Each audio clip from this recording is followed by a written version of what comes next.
appeler un nommé Simon, surnommé Pierre, qui te dira des choses par lesquelles tu seras sauvé.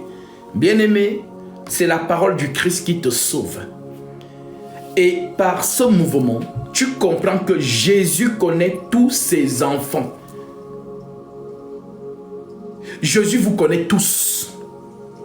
Peu importe où tu es caché, même au Bangladesh, même je ne sais pas dans quel village du Tibet où tu es.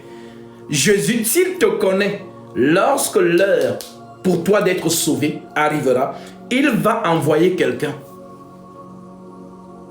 C'est un Dieu de rendez-vous.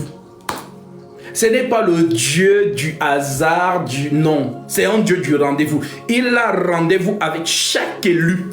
Parce qu'il dit, je connais mes brebis. Elles me connaissent. Elles entendent ma voix et elles me suivent. Nous allons un peu nous attarder sur ça. Je connais mes brebis. Donc il te connaît. Mais il te connaît d'où? Pas d'ici. Dès avant la fondation du monde, donc dans l'éternité, tu étais là-bas. Est-ce que tu m'entends, ma soeur ou mon frère? Tu étais là-bas.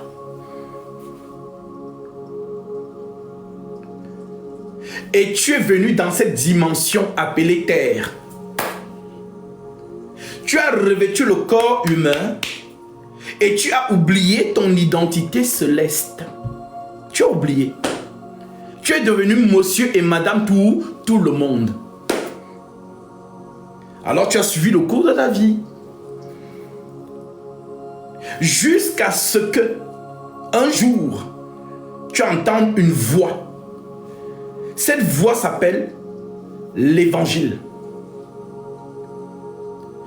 Qui n'intéressera pas certainement les autres avec qui tu es, mais à toi, ça va t'intéresser. Pourquoi? Parce que ça va résonner dans ton esprit. Car l'Écriture déclare, dans la nouvelle alliance, personne n'enseignera son concitoyen. J'écrirai mes paroles dans leur cœur et je les graverai dans leur esprit. On n'enseigne pas un enfant de Dieu. On rappelle ce qui est dans son esprit.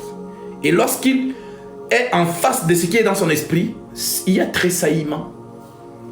Il y a tressaillement. Il y a quelque chose qui se passe. C'est invisible. Il y a quelque chose qui se passe. Alors je vais vous montrer ce cas de figure. Parce que nous montrons ça avec les Écritures. Lisons Actes. Nous sommes toujours dans Actes, chapitre 16. Je suis dans Actes, chapitre 16. Je prends directement le verset 14. L'Écriture nous dit ceci. Bon, prenons le verset 13 pour la meilleure compréhension. Le jour du sabbat, nous nous rendîmes hors de la porte vers une rivière où nous pensions que se trouvait un lieu de prière.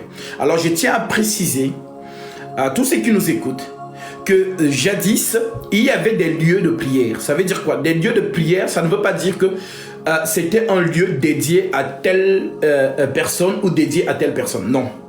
Dans chaque ville, il y avait des lieux, on appelait ça des hauts lieux, en d'autres termes.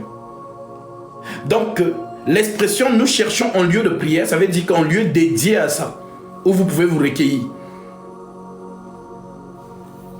Alors, c'est l'apôtre Paul, ici. Le jour du sabbat, nous nous rendîmes hors de la porte, vers une rivière, où nous pensions que se trouvait un lieu de prière. Donc, Paul dit qu'il pensait que se trouvait dans ce lieu-là un lieu de prière. Mais Paul ne savait pas qu'il était conduit par l'ange de lumière, le Saint-Esprit. C'est ce qu'il dit. Hors de la porte, vers une rivière où nous pensions, donc on pense, on croit que là-bas, là on va, là il y a un lieu de prière. Mais l'Esprit conduit les pas, tel que Jésus l'a dit à Pierre. Quand tu étais plus jeune, tu allais où tu voulais. Mais lorsque tu seras plus âgé, c'est un autre qui te conduira où tu ne voudras pas.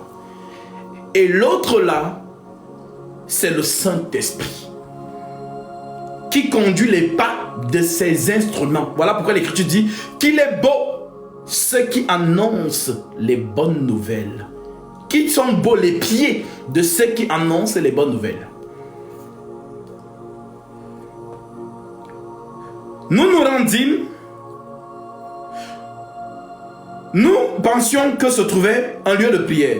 Nous nous assîmes et nous parlâmes aux femmes qui étaient réunies. Ça veut dire que Paul trouvait des femmes dans un lieu qu'il ne connaît pas.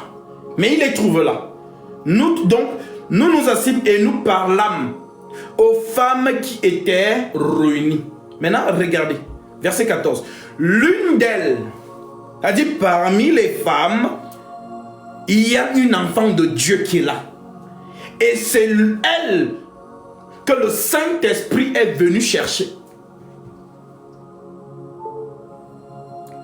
L'une d'elles, nommée Lydie, en latin Lydia ou encore en grec Lydia, marchande de pourpre, dont son métier c'était marchande de pourpre, de la ville de Thyatire, était une femme qui craignant Dieu. C'était une femme craignant Dieu. Et elle écoutait. Ça veut dire que Paul est en train de parler. Elle écoute. Maintenant, qu'est-ce que l'Écriture dit? Le Seigneur lui ouvrit le cœur. C'est le mot de passe. C'est le mot de passe. Tu peux écouter. Le Seigneur ne vient pas ouvrir le cœur. Quand on dit le cœur, ce n'est pas l'organe qui bat là. Comme vous les totos spirituels, quand je parle, vous vous imaginez des choses. Quand on dit le cœur c'est l'esprit. Le Seigneur, donc Paul parle. Maintenant, ce qui se passe dans l'invisible, c'est que Jésus-Christ, le Saint-Esprit, vient ouvrir le cœur. Donc, ouvrir ton esprit. Nous pouvons retrouver ça. Je donne un verset en parallèle pour vous faciliter la compréhension.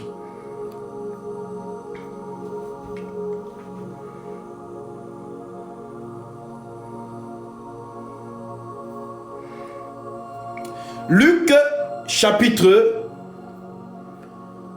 24. Je prends le verset 44 pour la meilleure compréhension en descendant. L'Écriture déclare ceci.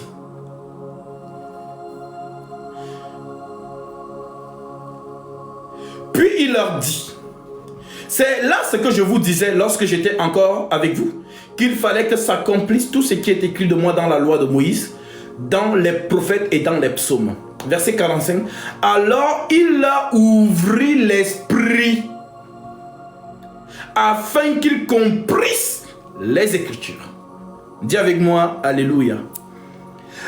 Donc il y a une démarche invisible qui se passe lorsqu'un instrument de Jésus-Christ prêche la parole. Ce n'est pas l'homme qui convertit. Même si je suis éloquent comment, même si je maîtrise la langue de Molière ou la langue de Shakespeare, comment? Ce n'est pas moi qui touche ton esprit. Donc, il y a celui qui touche l'esprit. C'est l'esprit lui-même. Alors, c'est lui qui te connaît. Moi, humainement, je te regarde. Et la capacité que l'esprit m'a donnée, c'est-à-dire le ministère que Christ m'a donné, lorsque je parle et que tu es réceptif, je sais que tu as le même esprit que moi. Mais si je parle et que tu n'es pas réceptif, c'est l'esprit de l'erreur. Alors, Luc 24, 45 te dit, alors il leur ouvrit l'esprit afin qu'ils comprissent les Écritures. Donc si Jésus ne t'ouvre pas l'esprit, ma soeur, mon frère, je vais parler, tu ne vas rien comprendre, tu vas t'ennuyer. Parce que ces choses ne te sont pas destinées. Ce n'est pas pour toi. Tu n'entendras pas la voix. Mais celui pour qui ces choses sont destinées, sera vivement touché. C'est ça qu'on appelle la repentance. La repentance n'est pas un mot en français. Oh, je me repens. Non. La repentance, c'est être touché. Ils eurent le cœur vivement touché. L'esprit. C'est-à-dire que quand la parole du Christ sort, c'est une évidence. Tu es touché. C'est comme un gars choco qui te drague. Tellement il parle bien, tu dis, ah, vraiment, le gars là, vraiment, il parle trop bien. Tu es chez toi, tu ne fais que penser à lui. Tu ne le connais pas. Mais ces paroles ne font que retentir dans tes oreilles. Demandez aux femmes, elles vont vous dire. Elle dit qu'elle ne connaît pas la personne, mais elle s'imagine déjà comment elle est en train de se marier. Tellement le gars parle bien. Alors c'est ça Jésus, l'homme qui parle bien. On dit, jamais homme n'a parlé comme cet homme. Jamais. Lui, quand il parle, le cœur sont touchés. Mais quand c'est Gatsby qui vous parle, vous n'êtes pas touché parce que Gatsby, c'est un homme. Mais l'esprit qui est en Gatsby, c'est cet esprit qui vous touche. Voilà pourquoi je vous ai dit, aucun homme n'a accès aux Écritures. Ce n'est pas possible. Ce n'est pas possible. C'est l'esprit lui-même qui a accès à ses propres paroles. C'est lui. C'est pour lui. Donc, qui suis-je toi? Qui suis-je moi? Qui es-tu pour venir faire des Écritures l'objet d'une interprétation particulière? C'est ce que nous dit Pierre. Qu'aucune prophétie de la parole ne soit l'objet d'une interprétation particulière. Donc, la seule personne qui interprète ses propres paroles, c'est l'Esprit Saint. Voilà pourquoi il a été dit, il vous conduira dans toute la vérité. Alors, vous perdez vos temps dans les théologies, les formations, je ne sais pas quoi. Je lis, j'apprends l'hébreu, Tu perds ton temps. Car ça vient de là-bas en haut. C'est de là-bas que ça vient. Maintenant, quand ça vient, c'est une grâce. Voilà pourquoi on disait que Daniel avait en lui l'esprit des dieux. C'est ce que les Babyloniens disaient. Car il a la faculté d'interpréter les songes et de résoudre les équations difficiles. En d'autres termes, les énigmes difficiles. Mais est-ce que c'est Daniel qui le faisait? Non. C'est l'esprit de Christ en lui. Alors, nous continuons. Nous revenons dans Acte 16 pour notre sœur Lydia qui avait son rendez-vous avec l'Esprit Saint pour être sauvée. L'une d'elles, nommée Lydie, marchand de pourpre de la ville de Thyatire, était une femme craignant Dieu. Elle écoutait. Le Seigneur lui ouvrit le cœur pour qu'elle fût attentive à ce que disait Paul. Lorsqu'elle eut été baptisée, c'est fini. Elle a écouté. Elle a été séduite. Le baptême. Il n'y a pas eu de... Non, il faut d'abord faire une formation de 40 jours de jeûne. Il faut d'abord qu'on te pose d'abord 101 questions. Donc tout ce que les faux hommes de Dieu inventent dans la méga church là. Ils vous donnent des schémas. Non, il faut d'abord que non, on te forme. Il faut d'abord ceci. Il faut d'abord faire tel jeûne pour le baptême. Tout ça, c'est diabolique. Lorsqu'une personne croit, si elle demande au baptême que je suis prêt de baptiser moi, même si c'est à minuit, même si c'est à 3 heures du matin et que l'eau est glacée, il faut baptiser la personne. C'est la personne qui sollicite au baptême. Ce n'est pas moi de dire à la personne, baptise-toi. Non. Lorsque la personne est vivement touchée, tout de même, quand l'esprit te touche, tu ne peux pas dormir tranquillement sans te faire baptiser. C'est pas possible. Donc si vous entendez des gens vous dire, ah, j'ai cru, mais je ne suis pas encore prêt. Frère, sœur, elle n'a jamais cru. Il n'a jamais cru. Jamais. Ça, c'est un autre évangile. Mais lorsque l'Esprit Saint touche ton esprit, tu ne peux pas dormir tranquillement. Ce n'est pas possible. Ce n'est pas possible. Tu as dit, il y a une énergie qui te pousse dans l'eau du baptême. Parce que c'est là-bas que le Christ a rendez-vous avec toi pour couper le lien d'Adam. C'est un cordon. On appelle ça le lien du péché. Car tu es sorti d'Adam. Tu es né prisonnière. Tu es né prisonnier. Avec un cordon qui te relie au premier homme. Et c'est à ce premier homme que l'Écriture dit, je cite, Romains chapitre 8. Romains 8 verset 1, lisons. Il n'y a donc maintenant aucune condamnation pour ceux qui sont en Jésus-Christ. En effet, la loi de l'esprit de vie en Jésus-Christ m'a affranchi de la loi du péché et de la mort. Verset 3. Car, chose impossible à la loi, parce que la chair la rendait sans force. Dieu a condamné le péché dans la chair. Dieu a condamné le péché dedans. Voilà pourquoi quand tu prends tes décisions dans ta tête là, à partir d'aujourd'hui je ne me masturbe plus. 3 jours après tu retombes dedans. Tu dis non, maintenant je vais me concentrer. Voilà, je prends la vraie décision. À partir d'aujourd'hui, je ne fais plus ceci, cela. Tu retombes dedans 1 semaine après. Alors tu te poses la question. Suis-je vraiment une enfant de Dieu? Suis-je vraiment un enfant de Dieu? J'avais décidé de ne plus faire ça. Mais pourquoi je retombe toujours dessus? Oui, parce que tu n'as pas compris que dans ton corps là, l'Écriture dit, Dieu a condamné le péché dans la chair. Et toi, tu veux lutter avec le péché. Si dans la loi, eux, ils n'ont pas pu, les enfants d'Israël, ils n'ont pas pu atteindre la perfection en respectant les 10 commandements de Dieu, c'est toi qui vas le faire. Ah, ma soeur, ah, mon frère. Voilà donc pourquoi le chiffre 7 est descendu du ciel. Parce qu'il a vu que tu n'arrivais pas. Et que tu n'arriveras jamais. Alors il a dit, je vais descendre. Parce que c'est moi le 7e jour.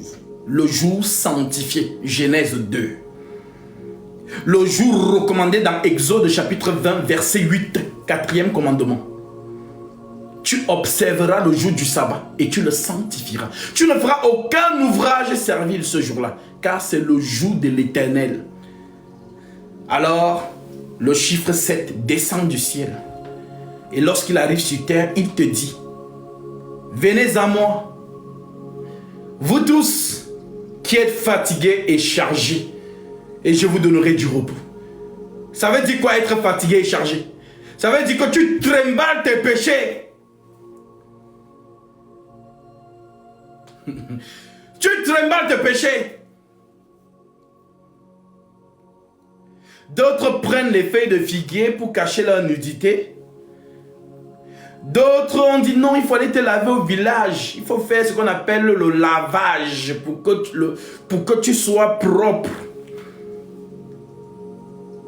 Alors, il est venu et il vous a dit, venez à moi, vous tous qui êtes fatigués et chargés, et je vous donnerai du repos. C'est moi le sabbat.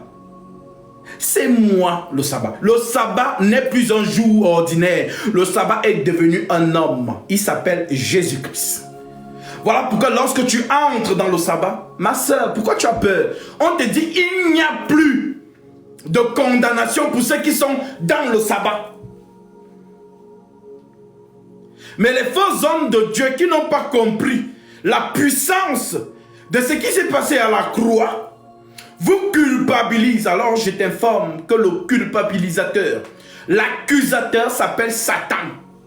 C'est lui qui te rappelle toujours tes péchés. C'est lui qui te dit toujours, tu es ceci, tu as fait ceci, regarde. C'est lui qui te le dit, qui te le rappelle tous les jours dans ta conscience. Parce qu'il se présente toujours. Dès qu'un enfant de Dieu tombe dans une faiblesse, il vient en courant. Ah, regarde ce que tu as fait. Et tu veux dire que tu es une enfant de Dieu? Tu veux dire que tu es un enfant de Dieu? sais-tu pas qu'il est écrit, il te cite les Écritures. Dans 1 Pierre chapitre 3, que ce sont les fils du diable qui pêchent. Les fils de Dieu ne pêchent pas. Mais regarde-toi ce que tu viens de faire. Tu as péché. Il t'accuse. Il t'accuse. C'est le procureur. Le procureur, dans la société que tu vis, est celui qui excite la justice de te condamner. Le procureur s'appelle l'avocat de la police. Voilà. Donc le procureur, c'est celui qui excite la justice. Donc c'est un avocat pour les policiers. Donc, les policiers t'ont attrapé. Tu as volé. Tu as fait quelque chose qui n'est pas bien. Alors les policiers t'ont attrapé. Les policiers ont dressé un procès verbal. On a remis au procureur. Le procureur prend ça. Va voir la justice que lui là, c'est un voleur. Il faut le condamner. Il ne faut pas le laisser libre. Il doit avoir même la prison à vie. C'est ça Satan. C'est un procureur. C'est un procureur. C'est un procureur. Alors, comme c'est un procureur, il va toujours t'accuser. Et si tu as peur, tu donnes raison à Satan. Voilà pourquoi beaucoup tombent dans ces pièges. Par des faux ministres, déguisés en ministres de justice, à qui le Christ n'a pas appelé dans le ministère de la parole, manipuler l'épée de la justice. On ne les a pas appelés. Mais ils se sont improvisés, alors ils vous prêchent la peur.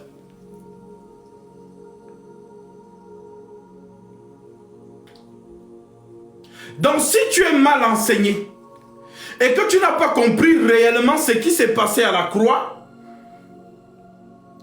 tu vas donner raison à Satan. Parce que quand tu es dans cette faiblesse-là, ça te donne directement la flemme de te présenter devant Dieu. Parce que tu as honte. Tu n'arrives plus à prier. Parce que tu te dis, ah, avec ce que j'ai fait hier là, je me présente devant Dieu comme s'il n'y avait rien. Non, il ne m'écoute pas. Parce que c'est ça que Satan met dans ton esprit. Satan vient te dire que il te cite l'écriture, il connaît les écritures, il te cite des écritures.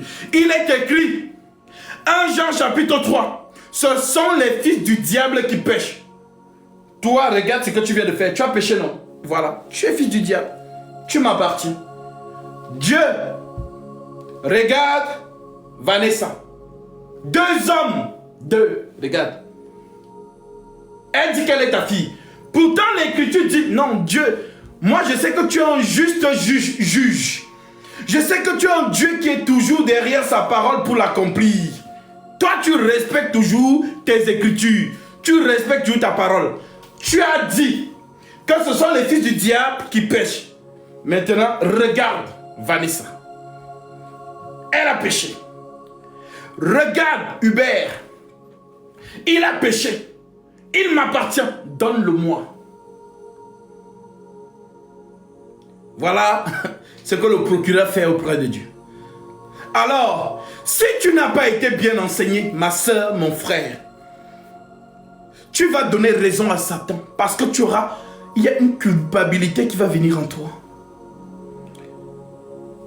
Et tu vas te sentir gêné ou mal à l'aise de dresser des prières au Créateur. De te présenter même devant lui parce que c'est ça le réflexe de la souillure. Lorsque ton grand-père et ta grand-mère sont tombés, le premier réflexe c'est quoi? Se cacher de la présence de Dieu.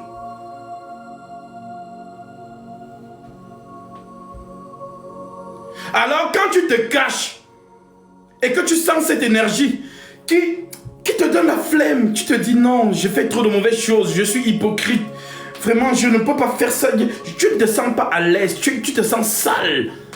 C'est ça que Satan met dans ta tête. Oh non, je suis trop sale, je me sens hypocrite. Moi, je préfère me retirer. Je vous ai toujours raconté cette histoire de cette jeune fille qui vit en Allemagne qui m'appelle. Gatsby. Moi là, l'impudicité a fini avec moi. Ça dit, ce qu'on appelle l'impudicité là, c'est moi. et je me sens sale. Et je n'arrive pas à prier. Parce que je me sens hypocrite. Car j'ai l'impression que Dieu ne m'écoute pas. Alors j'ai décidé de retourner dans le monde, de pécher encore davantage. Et lorsque je serai bien rassasié du péché, après donc je vais revenir dans le Seigneur. C'est ce qu'elle m'avait dit. Au nom de Jésus-Christ. J'ai écouté la sœur, j'ai dit, ah ma sœur, si tu confesses ça, c'est que Satan t'a gagné. Et je l'ai exposé l'évangile. Lorsque Satan va se présenter dans votre conscience pour vous réclamer,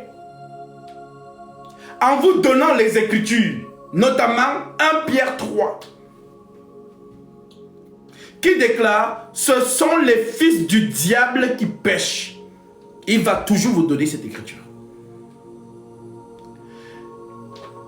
Répondez, parce que Dieu va vous regarder, il va dire, ah tiens, défends-toi. Est-ce que tu as compris l'enseignement? Oui, mais alors, vas-y. Si tu as été bien enseigné, tu vas dire à Satan, Satan, continue le même chapitre, continue.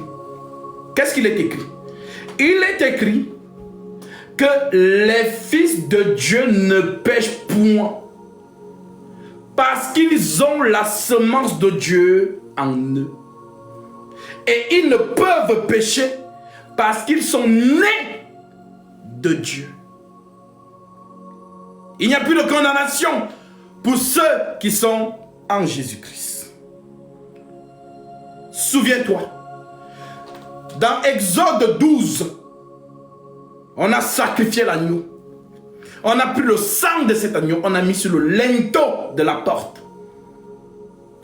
Peu importe qui se trouvait dans cette maison-là, qu'il soit sorcière, voleur, brigand, tout ce que tu veux, le fait qu'il se trouve dans la maison où il y a le sang sur la porte, le jugement n'entre pas. D'ailleurs, le jugement ne voit pas ces maisons. Ces maisons sont invisibles. Pourquoi? Parce que c'est couvert par le sang de l'agneau qui rend la colère de Dieu invisible. Et tu lui donnes l'écriture d'Ésaïe.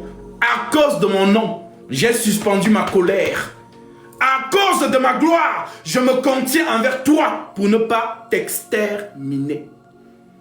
Le sang du Christ vous rend invisible au trône du jugement. Voilà pourquoi on appelle ça le don gratuit de Dieu. C'est un don gratuit. Tu n'as pas acheté. Quand on dit que quelque chose c'est une grâce, c'est gratuit, ça veut dire que tu ne fais rien. Ça ne dépend ni de celui qui veut, ni de celui qui court, mais de Dieu seul qui fait miséricorde. Romains chapitre 9. Mais comme on vous enseigne un faux évangile, un évangile qui vous culpabilise, alors vous ne savez même pas si vous avez été purifié ou pas. Non. Donc il y a des gens, dès qu'ils tombent dans le péché, Dieu enlève le Saint-Esprit. Dès qu'ils se repentent, Dieu lui redonne le Saint-Esprit. Dès qu'ils pêchent, Dieu enlève le Saint-Esprit. C'est quel Dieu? Ça c'est votre Dieu congolais. Mais mon Seigneur Jésus-Christ, lorsqu'il te donne la semence du Père, il ne la reprend plus. Il ne se répand pas de son don. C'est le don royal. Donc tu penses qu'avant de te donner son Saint-Esprit, lui qui est omniscient et omnipotent, il ne sait pas que tu vas tomber toto spirituel. Sois délivré au nom de Jésus-Christ.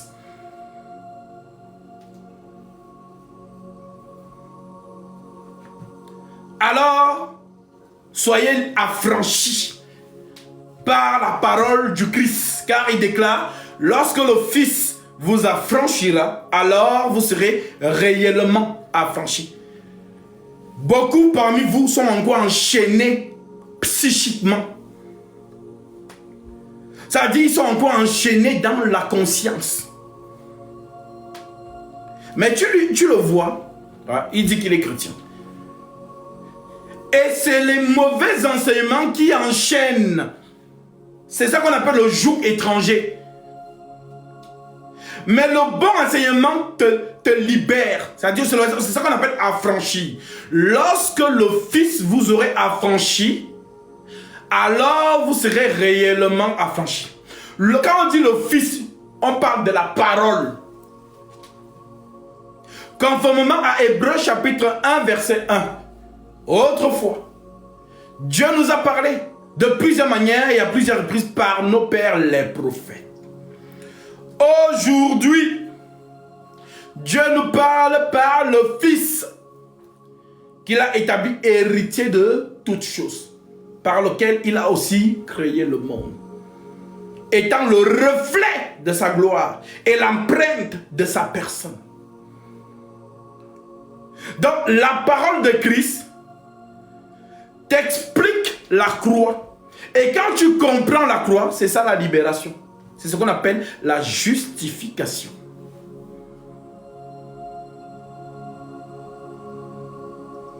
Voilà pourquoi toute personne qui a compris la prédication de la croix est libre dans sa conscience.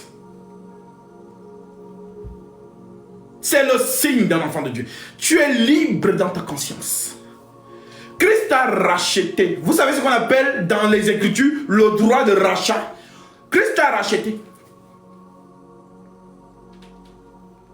Tu ne pêches plus. Pourquoi? Parce que l'arbre du péché a été coupé. On a déraciné l'arbre du péché.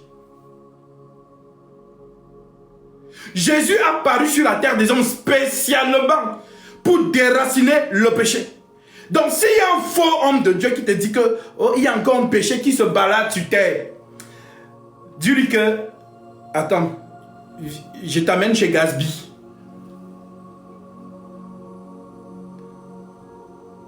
Si quelqu'un te dit qu'il y a un péché qui circule encore sur la terre des hommes, il est en train de te dire que Jésus a failli à la croix. Car tous les péchés n'ont pas été aspirés à la croix. Donc il y a un péché qui a fui. Il faut le retrouver. Parce que la mission, c'est un échec. Voilà ce que toute personne qui vous dit qu'il y a encore un péché qui circule, voilà ce qu'ils vous disent. De manière détournée. Mais toi, tu sais que le Seigneur Jésus-Christ a anéanti le péché. Je te lis ça. Colossiens chapitre 2.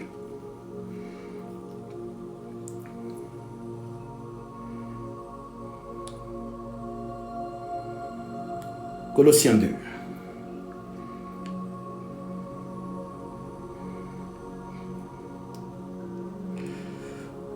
Je prends à partir du verset 8 pour la meilleure compréhension de tous. Écoute-moi très bien. Prenez garde que personne ne fasse de vous sa proie par la philosophie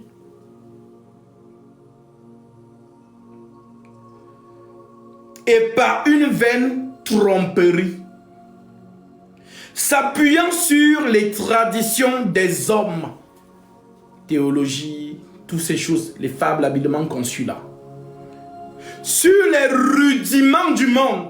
Est-ce que tu as lu le livre du pasteur tel? Est-ce que tu as lu le livre de tel prophète? Ne lisez jamais ces choses-là. C'est ça qu'on appelle les rudiments du monde. Sur les rudiments du monde et non sur Christ. Je reprends. Prenez garde que personne ne fasse de vous sa proie par la philosophie et par une vaine tromperie, s'appuyant sur les traditions des hommes, sur les rudiments du monde et non sur Christ. Christ, c'est la parole, l'écriture. Matthieu 7, 24. C'est pourquoi toute personne qui écoute cette parole que je dis et la met en pratique sera semblable à un homme prudent qui a bâti sa maison sur le roc. C'est toi la maison. Ce n'est pas la maison qui a le toit là. Voilà, laisse ton cerveau tranquille, n'imagine pas les choses. C'est toi, oui, toi qui me regardes, c'est toi la maison. Maintenant, toi, tu dois te bâtir sur le roc. Le roc, c'est l'écriture. Le roc, c'est Christ. L'écriture. Donc, tu dois prendre pour appui l'écriture. Et non les fables habilement conçues. La philosophie et toutes sortes d'organisations d'hommes corrompus d'entendement.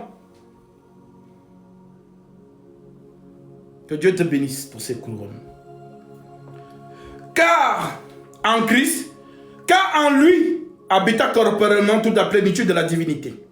Verset 10. Vous avez tout pleinement en lui, qui est l'archange, le chef de toute domination. C'est ça que veut dire archange. Chef, c'est archo. Je vous ai expliqué ça hier. Chef en grec ou en latin, c'est archo. Ange, c'est angelos. Maintenant, quand tu lis les deux, archangelos, donc archange. Arc qui signifie chef ou commandement ou commencement. Donc, chef des anges. C'est ça qu'on appelle, c'est ce que Paul vous dit. Lui qui est le chef de toute autorité. L'autorité, ce sont les anges. Colossiens 1. En lui ont été créés les visibles et les invisibles, trône, dignité, domination, autorité. Ce sont des anges. Maintenant, il est le chef. L'archange. Arco. Lui qui est le chef de toute domination et de toute autorité. Et c'est en lui que vous avez été circoncis d'une circoncision que la main n'a pas faite, mais la circoncision de Christ, qui consiste dans le dépouillement du corps, de la chair, ayant été enseveli avec lui par le baptême. Oui, quand tu entres là-bas, c'est là-bas qu'il coupe le lien adamique. Lola, c'est le sang de l'agneau dans lequel on te trempe. C'est le sang qui te purifie. Ce n'est pas toi qui te purifie. Non, je suis... Non, c'est pas toi. Tu ne peux même pas. Tu es un hypocrite concentré. Tu es juste concentré dans ton hypocrisie. Quand on te voit dehors, oh, la soeur, c'est une sainte.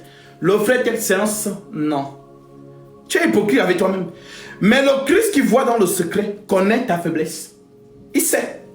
Voilà pourquoi l'apôtre Paul dit, nous bronchons tous d'une manière ou d'une autre.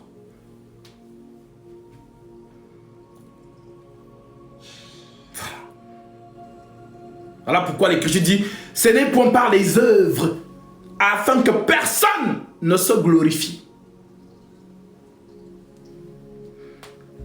Verset 12. Ayant été enseveli, donc tu as été enterré. Enseveli veut dire enterré. Ayant été enseveli avec lui par le baptême. Donc le baptême, c'est mourir en Jésus-Christ.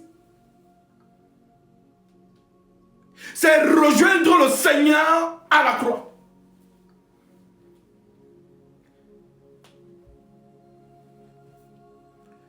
Ayant été enseveli avec lui par le baptême, vous êtes aussi ressuscités en lui et avec lui par la foi en la puissance de Dieu, qui l'a ressuscité des morts. Vous qui étiez morts par vos offenses et par l'incirconcision de votre chair, il vous a rendu à la vie avec lui, en nous faisant grâce pour toutes nos offenses.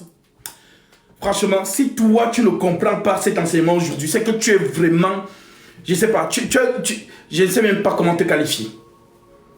Alors sortez du joug des faux hommes de Dieu qui n'ont pas été appelés au ministère de la parole. Et quand tu n'as pas été appelé, tu prêches n'importe quoi. Tu ne sais pas ce que tu prêches. Nous avons la maîtrise de ce que nous disons. Car le Christ nous a dit, je vous donnerai une bouche et une sagesse à laquelle tous vos adversaires ne pourront résister ou contredire. Luc 21, 15. Il faut vérifier. Nous savons de quoi on parle. On n'a pas appris ça quelque part. On n'a pas fait la théologie. C'est dans le sang. On est né comme ça. Voilà pourquoi lorsqu'on parle des Écritures, tu écoutes. Et même si tu n'aimes pas ma tête là, tu sais que non, il y a quelque chose qui se passe. Tu le sais. Tu le sais.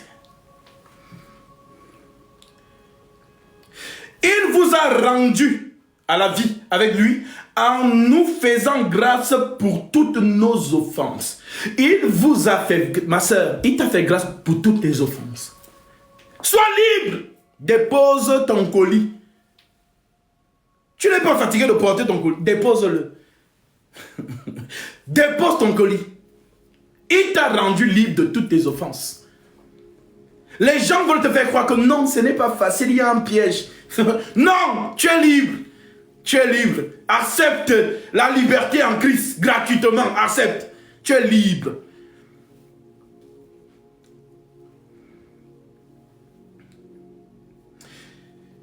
Il a effacé l'acte dont les ordonnances nous condamnaient et qui subsistait contre nous. Il l'a détruit en la clouant à la croix de Golgotha. Donc, mon Seigneur a été fouetté. Mon Seigneur a été percé. Les mains comme les pieds, le côté. Mon Seigneur, on l'a mis une couronne d'épines pour se moquer de lui. Lui, le véritable roi de l'univers, visible et invisible. Lui qui règne et domine au-delà de toute réalité, le Tout-Puissant. Il a porté l'humiliation. On s'est moqué de lui. On a craché sur lui. Le Dieu Tout-Puissant. On l'a fouetté.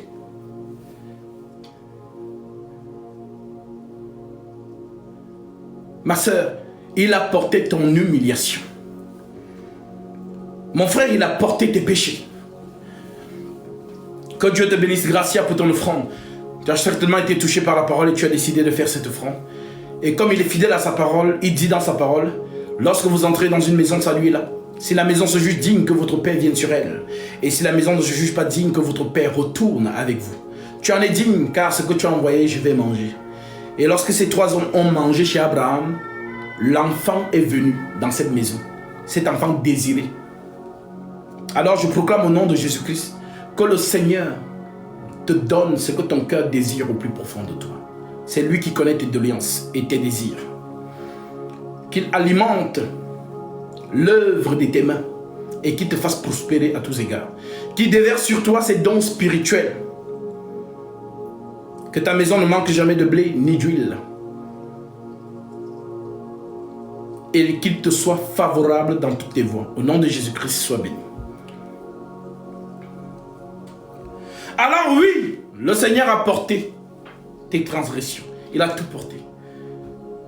Il a tout porté. Il a dépouillé les dominations et les autorités. Et les a livrés publiquement en spectacle, en triomphant victoire, en triomphant d'elle par la croix. C'est la croix.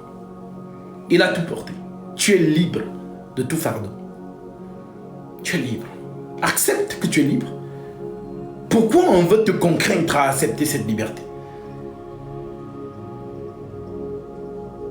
Accepte. Car le Seigneur connaît vraiment qui a cru. Croire, c'est accepter la grâce.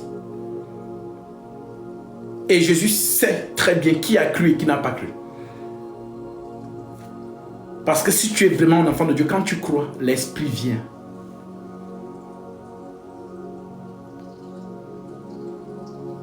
Alors, après avoir entendu cela, l'Écriture déclare que celui qui pêche, pêche encore. N'est-ce pas? On parle de qui? Est-ce qu'on parle de toi? Non. Que celui, on n'a pas dit que ceux qui pêchent.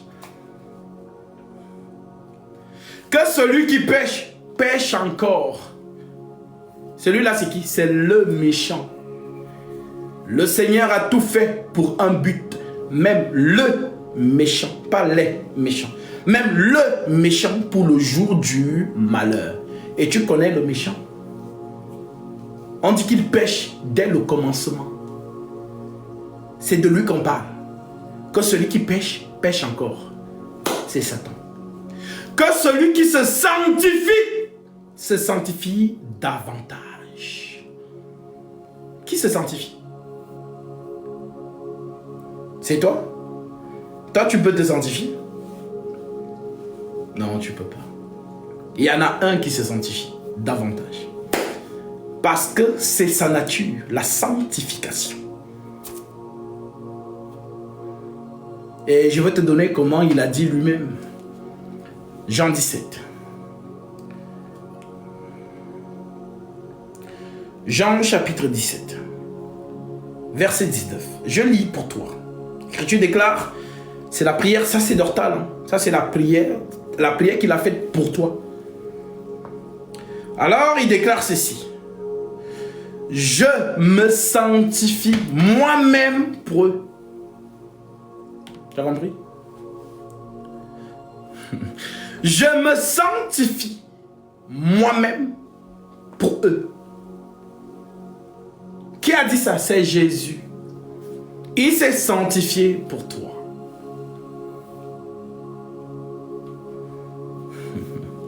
Je me sanctifie moi-même pour eux, afin que eux aussi soient sanctifiés par la vérité. Cette vérité qui sort de ma bouche vous sanctifie. Car Daniel a dit, toi Daniel, tiens secrète ces paroles et scelle le livre jusqu'au temps de la fin. Plusieurs alors le liront et la connaissance augmentera. Les méchants feront le mal et aucun des méchants ne comprendra. Mais ceux qui auront de l'intelligence comprendront. Car cette parole vient pour purifier, épurer et blanchir. Ah, je te lis ça en direct. Voilà, Daniel, hein. Daniel chapitre 12, verset 10. L'Écriture dit, plusieurs seront purifiés, blanchis et épurés. Les méchants feront le mal et aucun des méchants ne comprendra. Mais ceux qui auront de l'intelligence comprendront.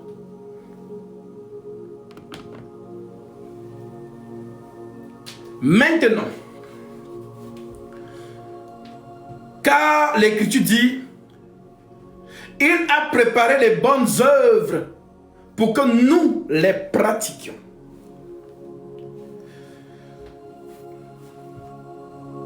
Tu étais dans le monde, comme moi, comme Paul le dit lui-même. Nous faisions aussi partir des fils de la rébellion. Nous étions de l'autre côté. On était en Égypte. On était en Égypte. Nous aussi, on draguait les go. On était chocos. On vivait pour le plaisir de la chair. On était dedans. Donc, c'est l'Égypte. Tu étais en Égypte. Le monde que tu vois, c'est l'Égypte. Voilà pourquoi on dit dans l'Apocalypse, la ville au sens spirituel, Sodome et Égypte. C'est le monde. La mondanité. Nous étions en Égypte. Le Seigneur est venu. Il a prêché la parole. Tu as été touché. Et tu as décidé de toi-même de quitter l'Égypte pour traverser la mer et te retrouver dans le désert. Alors, il le représente comment? Lisons Matthieu 16.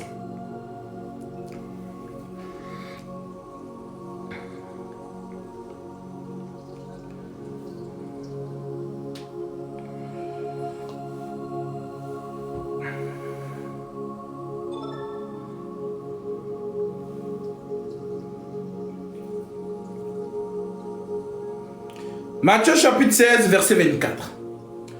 Alors Jésus dit à ses disciples, si quelqu'un veut venir après moi, qu'il renonce à lui-même, qu'il se charge de sa croix et qu'il me suive. Si quelqu'un veut être mon disciple, qu'il renonce à lui-même. Ma sœur, renonce à toi-même. Mon frère, renonce à toi-même. C'est la première condition pour suivre Jésus. Il faut d'abord renoncer à soi-même. Beaucoup veulent suivre Jésus, mais ils ne veulent pas renoncer à eux-mêmes. Non. Ah, Jésus, on t'aime bien, mais quand même, hein, tout le monde veut aller au paradis, mais personne ne veut mourir. Ah, c'est l'adage, hein? C'est l'adage du monde, non? C'est ce que le monde dit.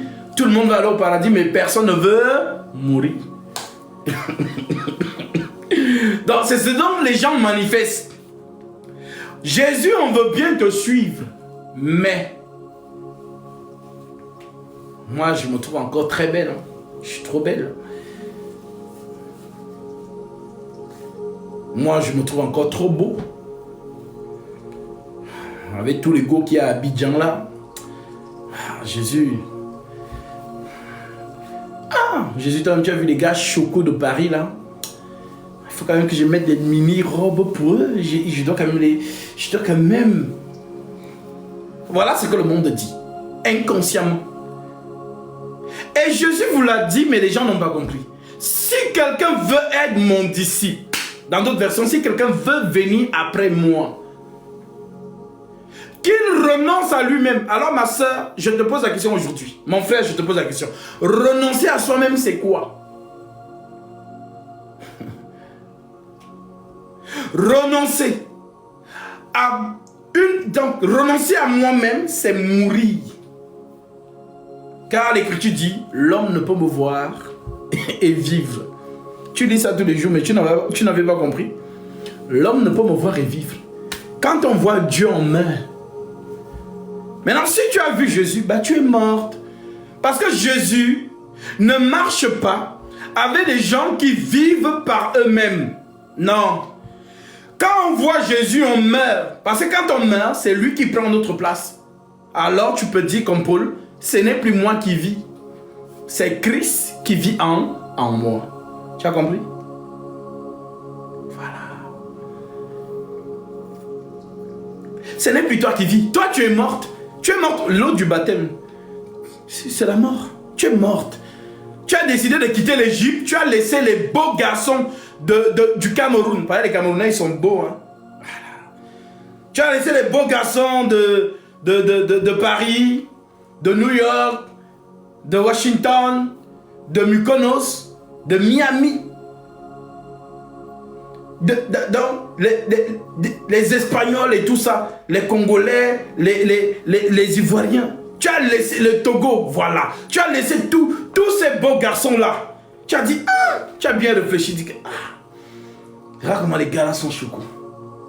Donc, entre les gars chocos là et la vie éternelle. Ah, Jésus. Choco, la vie éternelle. Choco, la vie éternelle. Ah, les Brésiliennes. Les Brésiliennes, c'est bien. Ça me rend belle et tout ça, machin. Bon, les Brésiliennes, la vie éternelle. Les Brésiliennes, la vie éternelle. Ah, mes ongles là. Hein, quand j'ai des longs, on me dit je suis une tigresse. Comme ça, voilà, c'est séduisant. Ah, donc, laissez tout ça pour la vie éternelle.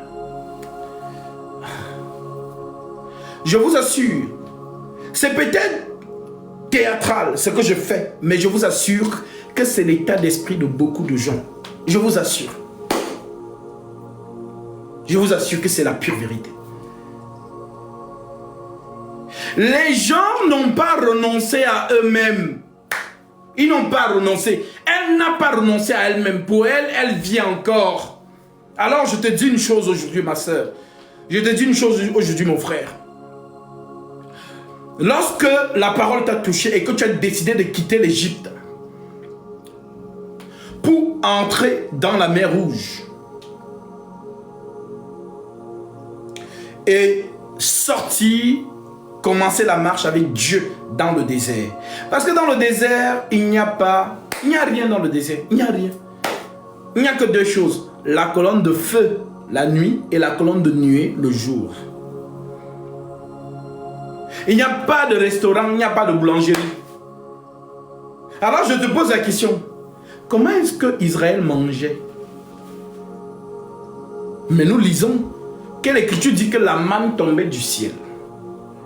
Donc quand tu marches avec Jésus, ce n'est pas à toi de te préoccuper. Que Dieu te bénisse pour cet avion. Ce n'est pas à toi de te préoccuper. Est-ce que j'aurai les maisons, les voyages, les voitures, les ceci? Non, tu es une païenne. Si tu penses encore comme ça. Aujourd'hui, je partais, comme je suis en train de faire les démarches pour mon visa pour le Congo. Je vois une jeune dame, au nom de Jésus-Christ. Je vois une jeune dame. Elle avait un voile sur sa tête. Pieuse, rien, franchement pieuse. Et j'étais au téléphone avec ma petite soeur. Et je suis poussé. Et je lui dis, excuse-moi, tu es une disciple? Et elle commence à rigoler. Je dis, est-ce que tu es une disciple? Elle me dit, oui, mais de manière timide, donc timidement. Après, je lui dis, j'ai vu quelque chose. Elle me dit, tu as vu quoi? J'ai dit, j'ai vu quelque chose. Voilà pourquoi je t'ai demandé si tu étais une disciple. Elle me dit, oui, mais... Je dis, mais quoi? Parle. Parle, je t'écoute. Elle me dit, j'ai été déçu. J'ai dit, déçu par quoi? Tu étais dans une méga church. J'ai essayé de comprendre. Et finalement, elle m'a dit, la foi. La foi. Elle m'a dit ça, la foi. Qu'elle n'a pas la foi. C'est ce qu'elle m'a dit. Ça dit la foi. Ça dit c'est une disciple, mais certainement elle traverse une période à vide. Elle dit la foi. Elle a besoin. Elle le disait tellement avec eux. Tu sentais quelqu'un qui veut vraiment la foi, mais elle se demande comment. Quels sont comment je peux l'avoir? Et vous connaissez le système luthérien avec toutes leurs inventions là. Je lui dis, ma soeur, tu sais pourquoi je t'ai posé la question? Si tu es disciple, c'est parce que la préoccupation que tu as dans ton cœur là, cette rencontre n'est pas un hasard. Je suis aussi un disciple. Et le Seigneur a voulu qu'on se rencontre. Rien ne disait qu'on allait se rencontrer. Rien. Mais Dieu parle tantôt d'une manière, tantôt d'une autre. C'est une réponse qu'il t'apporte. Je suis la réponse de Dieu.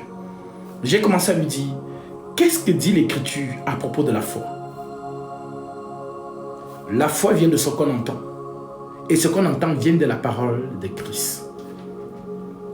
Il n'y a pas une foi qui vient d'ailleurs comme ça. Tout vient des Écritures.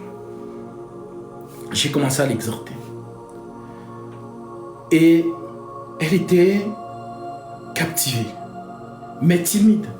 Parce qu'elle ne savait pas si, est-ce qu'il va me draguer, est-ce que, bon, vous connaissez les femmes, surtout quand tu vois un beau gosse et tout ça, machin. Hein? Vous comprenez? Donc, en fait, c'est une manière de lui faire comprendre que, écoute, avec ce que tu as entendu là, je vais te donner mon numéro. Si tu as une question d'ordre doctrinal, d'ordre de la révélation ou d'ordre de la prophétie ou de la connaissance, n'hésite pas à m'écrire. Même si tu ne m'appelles pas, écris-moi en posant ta question et je te répondrai. Tu n'as pas d'assemblée. Moi non plus. Je ne suis pas dans le système des méga church. Mais nous sommes aussi quelques frères, nous sommes rassemblés dans un groupe où nous nous assemblons sur une plateforme Google Meet, on se retrouve là et on s'édifie conformément à Actes chapitre 2, 42 qui dit « Ils persévéraient dans l'enseignement des apôtres, la fraction du pain, la communion fraternelle et les prières. » Voilà comment une assemblée marche. Enseignement des apôtres, fraction du pain, communion fraternelle, les prières. Donc, si ça t'intéresse, je pourrais te rajouter, il y a des sœurs comme toi qui pourront t'édifier. Elle a pris mon numéro, tout timidement, et pour ne pas créer d'ambiguïté, je n'ai pas voulu prendre son numéro. Mais je sais qu'elle voulait me donner, mais c'était pour lui faire comprendre que sois en paix. Et tu as reçu la réponse que Dieu voulait te donner aujourd'hui. Donc, elle a mon numéro. Et je sais qu'elle va me rappeler. Donc, pourquoi je vous ai raconté ça? Pour vous dire que le monde, c'est un royaume. L'église, c'est aussi un royaume. Repentez-vous, car le royaume des cieux est proche.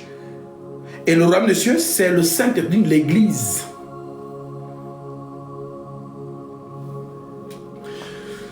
Tu as quitté le monde. Tu es entré dans l'eau du baptême pour marcher avec Christ dans le désert. Ma sœur, dans le désert, il n'y a rien. Mon frère, dans le désert, il n'y a rien. On ne croit pas en Jésus parce qu'on va se marier. On ne croit pas en Jésus parce qu'on aura des belles voitures, des beaux enfants.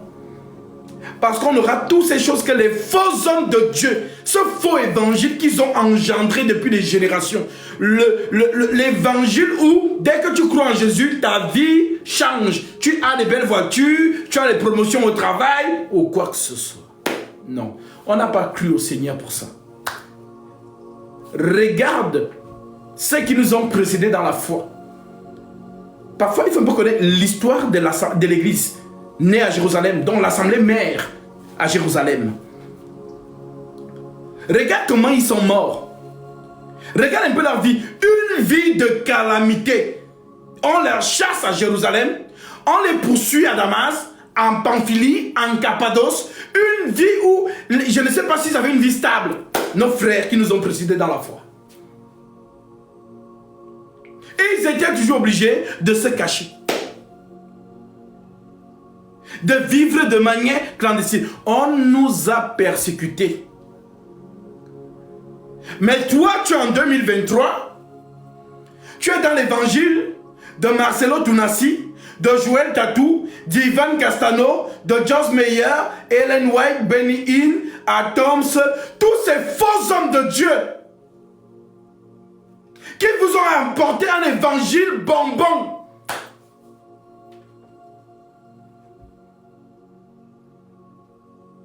Alors sache-le. Jésus ne t'a pas sauvé pour avoir tout ça. Ton règne n'est pas d'ici-bas. Ton règne est dans la gloire du Christ qui va bientôt se révéler. Parce que lorsque le Seigneur, comme je disais à une sœur ce matin, lorsque le Seigneur va apparaître dans les airs, conformément à sa promesse, je lis d'abord sa promesse. Parce que nous sommes dans la promesse. Que votre cœur ne se trouble point. Croyez en Dieu et croyez en moi. Il y a plusieurs demeures dans la maison de mon Père. Quand on parle des demeures, toi tu vois les maisons. Oui, parce que tu as un toto spirituel. La demeure, ce sont des corps célestes. Tu es une demeure, tu es une maison. Voilà, tu es une maison. Donc quand il dit il y a plusieurs demeures dans la maison de mon Père, il y a plusieurs corps célestes. Donc entité céleste dans la maison de mon Père. Dans mon royaume. Si cela n'était pas, je vous l'aurais dit. Je vais vous préparer une place. Et lorsque je m'en serai allé et que je vous aurai préparé une place, je reviendrai. Je reviendrai, c'est la promesse. C'est ça l'espérance de l'église. Il nous a fiancés. Il nous a fiancés. Il nous a donné le fils. C'est Judas et Tamar. On a dit à Judas, le bâton ne s'éloignera point de Judas. Le bâton de commandement ne s'éloignera point de Judas. Ni le sceptre de son règne ne va s'éloigner. Maintenant, Tamar se déguise en prostituée.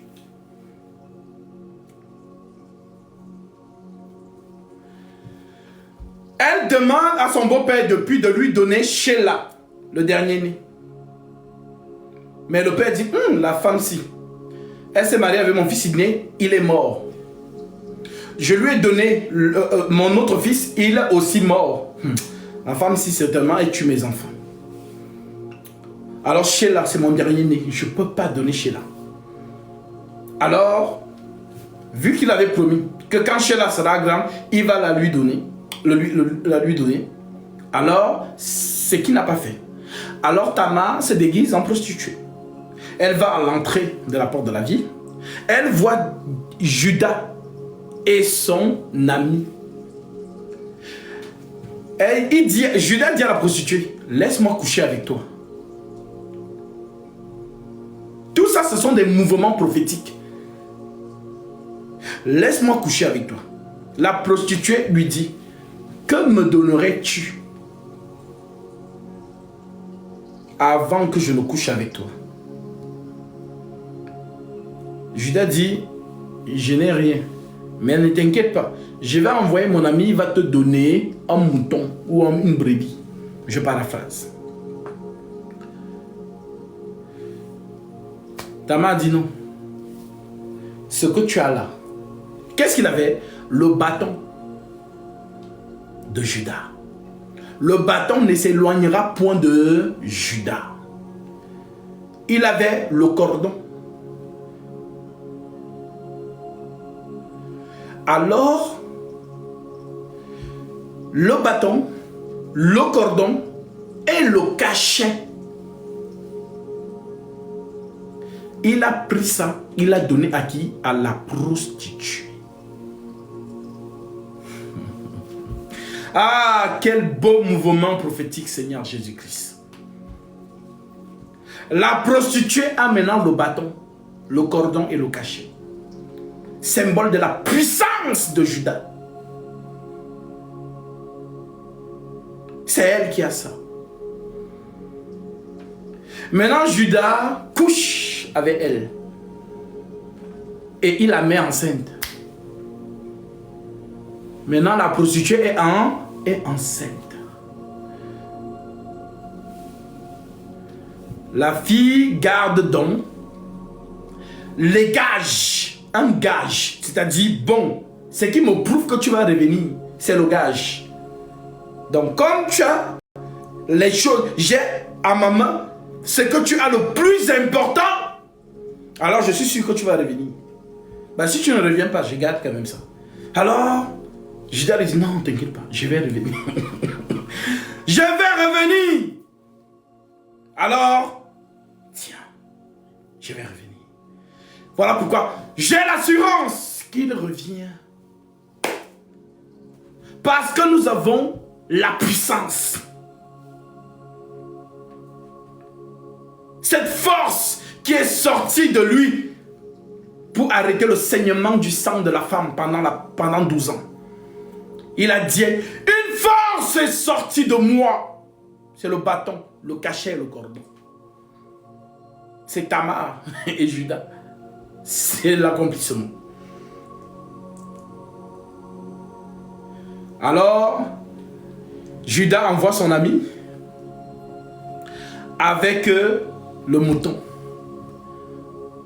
Mais où est la prostituée? La prostituée n'est plus là. Mais il demande aux gens de la ville, mais il y a souvent une prostituée ici à la porte, non? Les gens lui disent qu'il n'y a jamais eu de prostituée ici. Alors, il rentre avec. Ah, je n'ai pas trouvé la prostituée.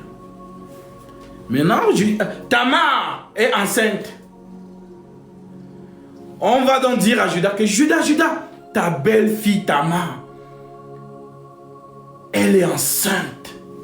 Judas en colère.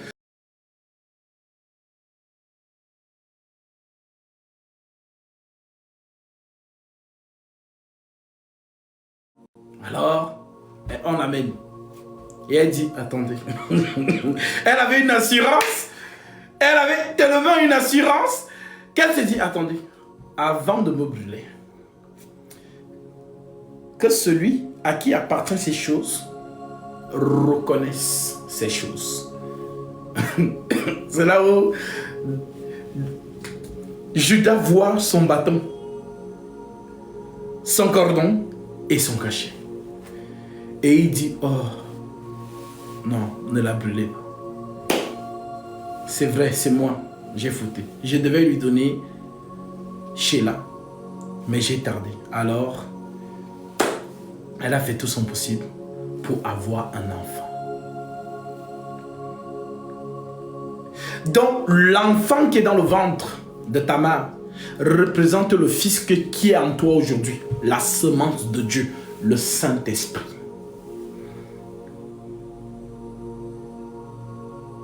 Alors, le Saint-Esprit est sur terre. Le Père revient. Judas revient. Il arrive. Ne t'inquiète pas. Voilà pourquoi on ne peut pas te condamner. On ne peut pas. Tu as le Saint-Esprit. Qui va te condamner? Maintenant, tu comprends? Est-ce que maintenant tu comprends? Parce qu'on devait condamner Tamar. On devait la brûler. Mais elle avait les trois choses. On l'a pas fait. Maintenant, qui va te brûler? Qui va te brûler? Qui va te brûler? Qui va te brûler? Personne. Personne. Parce que tu as la chose la plus importante de Judas. Tu as la chose. Personne ne peut te brûler. Que Dieu bénisse les aigles qui ont compris. C'est ça qui vous a franchi aujourd'hui. Vous êtes libre. Car vous avez une assurance que personne ne peut vous enlever. Vous avez la chose la plus puissante de Dieu. Le bâton de Judas. C'est le bâton de commandement. Non. Tu as le bâton de commandement. Non, tu ne te gênes même pas. C'est avec ce bâton que avant qu'il n'arrive, voilà, tu chasses les démons. Tu chasses les démons, voilà. Tu as la puissance. Tu as la puissance. Oui, ma soeur. Donc, tu es en Christ. Tu dois être zélé pour les bonnes œuvres. Tu ne peux pas me dire que tu es en Christ, mais tu es zélé pour les mauvaises choses. Ce n'est pas possible. Ce n'est pas possible. En fait, Jésus, ce qu'il te demande, c'est de te donner comme un sacrifice de bonne odeur. Parce que tu es la lumière du monde. Alors que votre lumière luise dans les ténèbres.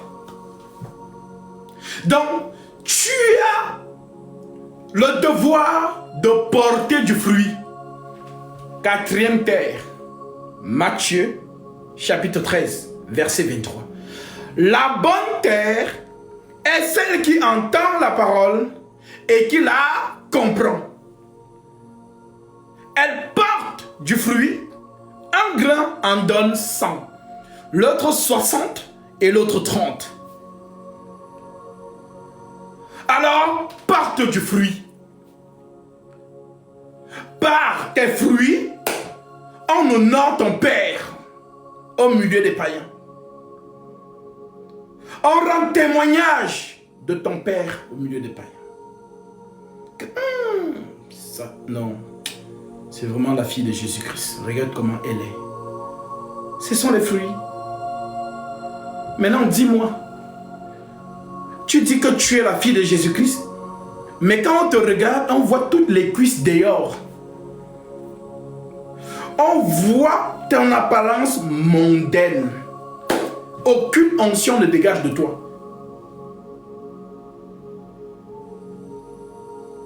Tu deviens un obstacle. Au contraire, ceux qui veulent discriminer le Seigneur viennent faire les captures d'écran, les photos, et vont montrer à ceux de leur communauté que regardez les chrétiens. Et tu deviens une occasion